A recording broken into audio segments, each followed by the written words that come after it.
PN milik bersama, full stop. Minit mesyuarat tubuhan Parti Perikatan Nasional turut dihadiri oleh PAS juga dalam ni.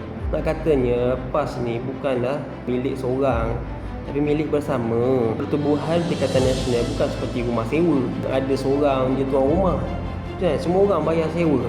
Semua orang ada hak masing-masing nak gunakan segala benda dalam rumah tu. Ada periuk, ada dapur, ada peti ais, ada TV, ada sofa, semua nak guna. Perikatan Nasional ni ibarat juga seperti sebuah syarikat ditubuhkan oleh beberapa orang dengan persetujuan bersama, bincang bersama apa setujuan dia.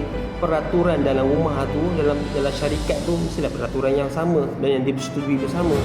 Perlembagaan pun mesti bersama. Ini keluar satu senarai nama yang mengatakan agenda mesyuarat tadi tu kan. Salah satunya ialah penubuhan Perikatan Nasional agenda dia.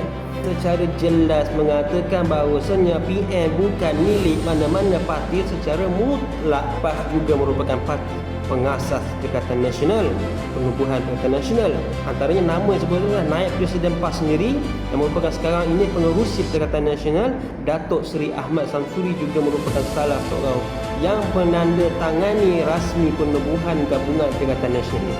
Jadinya status PN ni milik satu parti je tu salah.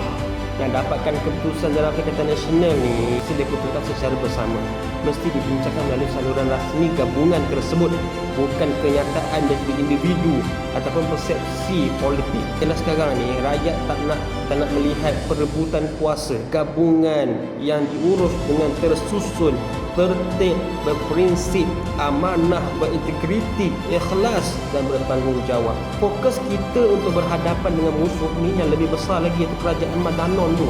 Kerajaan yang banyak sangat isu-isu yang tak boleh nak settle. Isu sultannya kenderaan mabuk lepas sekarang pun tak settle lagi.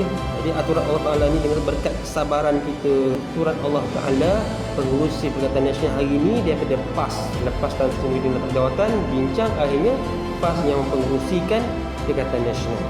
Perikatan Nasional mesti terus bergerak berasaskan perlembagaan. Tak nak ada sudut paksaan.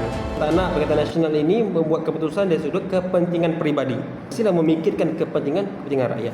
Akhirnya nak bagi tahu, PN milik bersama, full stop.